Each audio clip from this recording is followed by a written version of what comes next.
saya sudah dengan Mat Derajat. Ya. Apa kabar, Bang? Baik, alhamdulillah Kang Deng. Baik, oke. Kok beda tadi yang waktu hakim ya? cantik pada melongo-melongo. Kok ngeliat Mat Derajat pada nggak melongo, yang cewek-cewek juga. Iya ya Pak ya? Heeh. Tadi tuh dia ngapain sebenarnya? Dia itu tadi tuh marah-marah, tapi dia punya 2 suara loh Pak. Jadi kita tes ya Pak ya. Coba. Jadi Mat Derajat ini adalah pemain sinetron yang berperan sebagai preman. Iya Bebeb. Preman unyu, dia punya 2 suara. Kita dengarkan suara yang pertama. Bebeb. Preman nih. Bebeb kalau senyum kok pipinya mundur sih? Coba kalau maju. Senyum. Itu dong Aki, Mimi. Aduh, nggak kuat saya lihatnya. Kayak pengen langsung dipalu. Itu suara pertama. Suara yang kedua. Kayak preman Hello Kitty ya? Iya nih. Iya. Suara yang kedua. Ya biasa aja kalau yang keduanya. Oh normal. Normal. Yang sangar tuh tadi biasa aja. Iya. Oh, Jadi Bu Hakim sebaiknya... Emang sangar itu? sangar tadi. Ah, biasa. Sangar, kayak ibu kos-kosan belum dibayar. Kayak juragan kos-kosan ya. Iya. Coba mintain dia marah-marah lagi. Ya, Pasti nggak berani. marahin siapa? Marahin Bu Hakim. Coba. Ceritanya mau malak, tapi nggak tahu kalau ini Bu Hakim. Nah, Ini kan ada cewek cantik, terus mau ambil jam tangannya.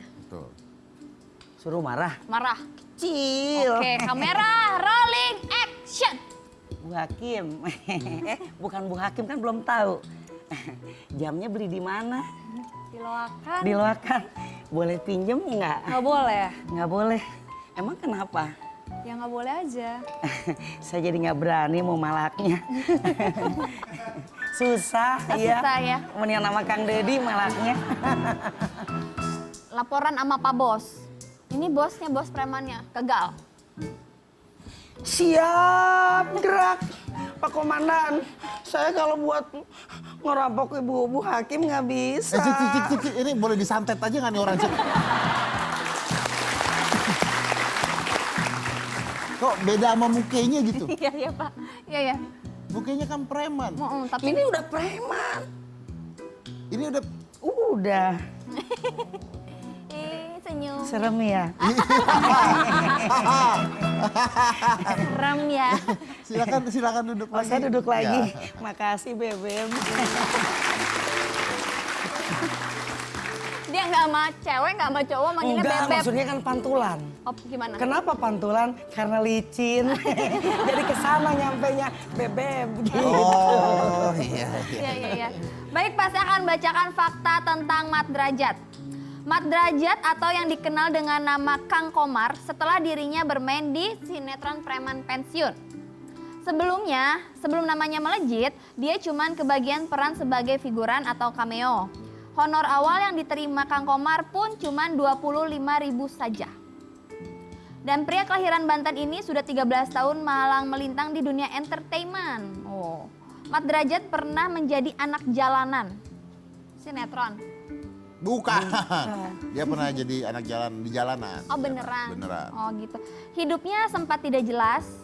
Makanya ketika mendapatkan kesempatan main sinetron, dia oke saja. Sekalipun kadang tidak dibayar. Asal bisa ikut syuting, Mat Derajat sudah senang.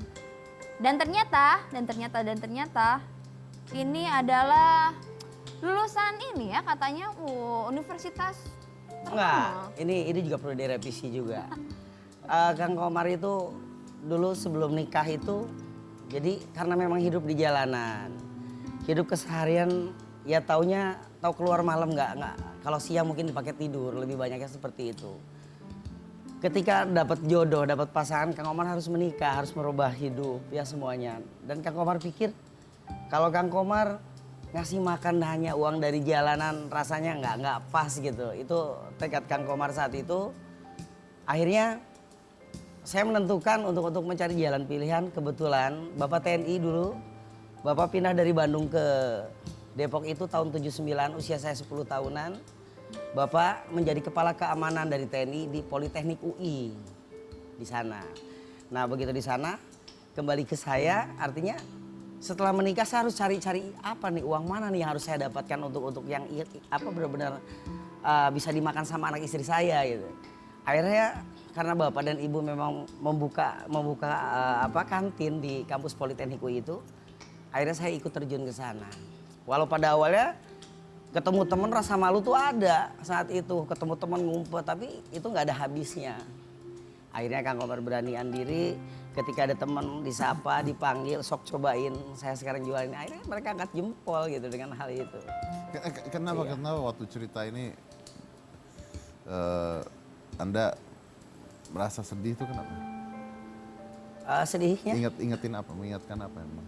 Ya mengingatkan perjuangan saya tuh, saya nggak kebayang saya bisa berpikir ada di sini hari ini, bisa Sama ketemu sekali. sama. Nggak ada kebayang, tapi saya minimal punya target karena saya di entertain, mungkin sekarang 16 tahun ya, 16 tahun di entertain itu punya target lah. Ketika melihat orang diambil gambar seorang artis, diambil kamera, itu menandakan saat itu saya melihat ke mereka itu artis gitu. Dan saya merenung, bisakah saya seperti itu? Mampukah saya seperti itu? Gitu. Nah dengan saya tekun, saya jalani terus. Walaupun saya tetap harus, kebetulan harus, karena saya juga aktif di organisasi, artinya saya juga harus mengemas organisasi, teman-teman SDM yang kira-kira yang bisa dikaryakan kemana, harus bagaimana. Itu lebih cenderung kepada teman-teman gitu. Tapi cenderung kepada pribadinya justru malah tidak gitu. Makanya saya ambil langkah syuting itu, ini target, mudah-mudahan ini bisa berhasil dan saya akan terus coba jalani di sini gitu. Apa masa paling sulit pada saat itu? Masa paling sulit itu ya ketika jangankan orang lain, saudara pun nggak mendukung gitu. Karena intinya apa sih seorang seniman gitu. Dengan rambut gondrong panjang, terus ada anak. Lebih baik ya udahlah bekerjalah yang pasti gitu.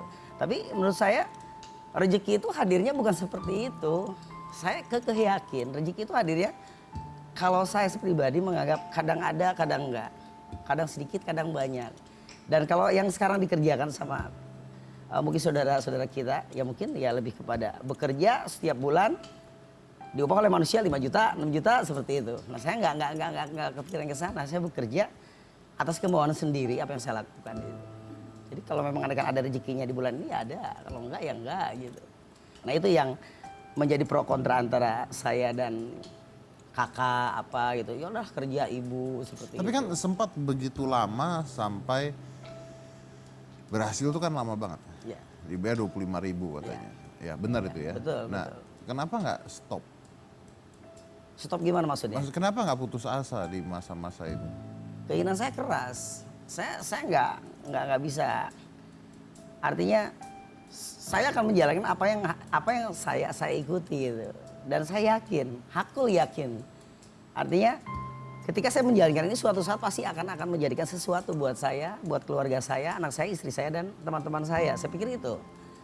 Kalau saya sekarang mencari pekerjaan yang lain sementara ya mungkin sudah terlalu banyak saingan untuk dalam bekerja di belakang meja dan saya tidak betah di sana. Itu.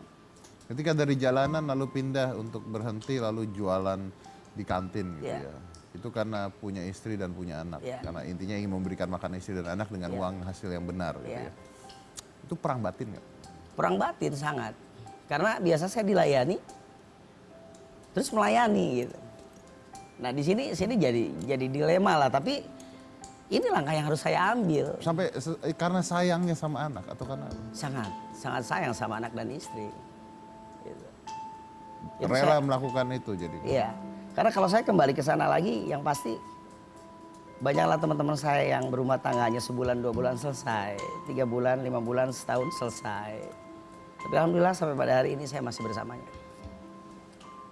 Masih nemenin ketika saya sedang sulit. Dan ketika saya kemarin syuting Preman Pensiun, hanya satu yang saya ingat itu. Banyak janji-janji dari stasiun apa untuk main stripping apa, ternyata cuma 5 episode selesai, 10 episode selesai, 20 episode selesai. Kemarin ibu saya dudukin di kursi berangkat Preman Pensiun, saya ambil air di baskom, Kang, saya cuci kakinya. Karena saya merasa banyak kalimat kata-kata yang kadang disengaja, kadang nggak disengaja itu keluar buat ibu. Nah rupanya ketika saya habis meminta maaf seperti itu kepada ibu, ibu memaafkan saya. Karena saya pikir maafnya ibu, maafnya juga Allah. Akhirnya saya minum, bukan saya minum kotoran kaki ibu, tapi mulut saya yang lancang kadang untuk berbicara kepada ibu saya. Saya sangat terharu di sana. Ibu memberikan jalan saya, membuka pikiran saya, dan saya berangkatlah ke Bandung. Dan yang luar biasanya, saya terima kasih sekali kepada Pak Aris Nugraha yang sudah mengangkat saya dalam tema judul Preman Pensiun sebagai tokoh Kang Komar. Dan saya berusaha untuk bermain total, dan saya berusaha untuk bermain baik. Ya alhamdulillah bisa ditonton masyarakat banyak, Kang Deddy.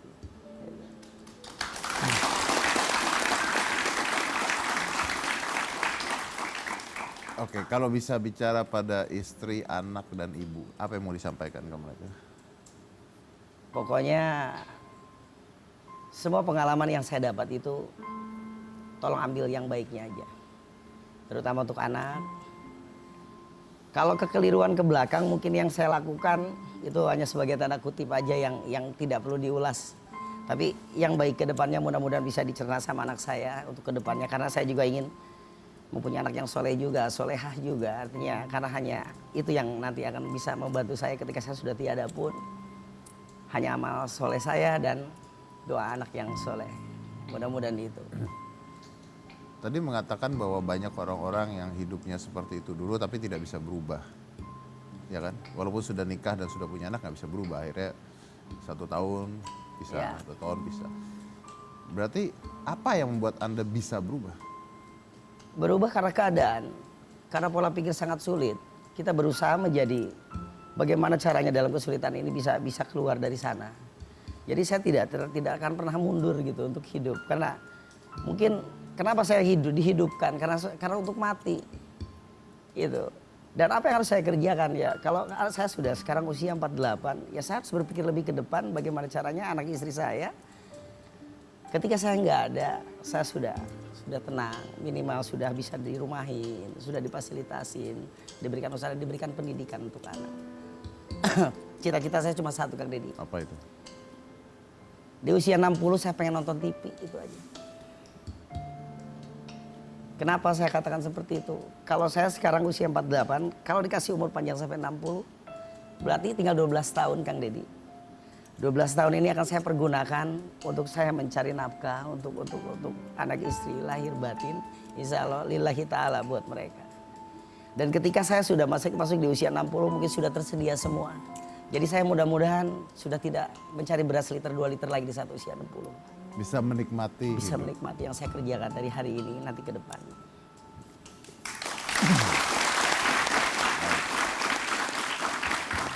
Baik, saya memberikan inspirasi ya bahwa manusia memang bisa berubah dan harus berubah walaupun mungkin sulit ya.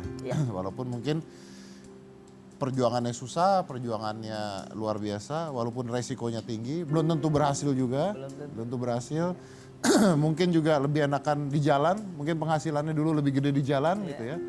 Tapi tetap ingin berubah karena memang harkat dan martabat seseorang kadang tidak dinilai dari hasil tapi dinilai dari apa yang Anda lakukan ya. Dan Anda memilih untuk melakukan apa yang benar.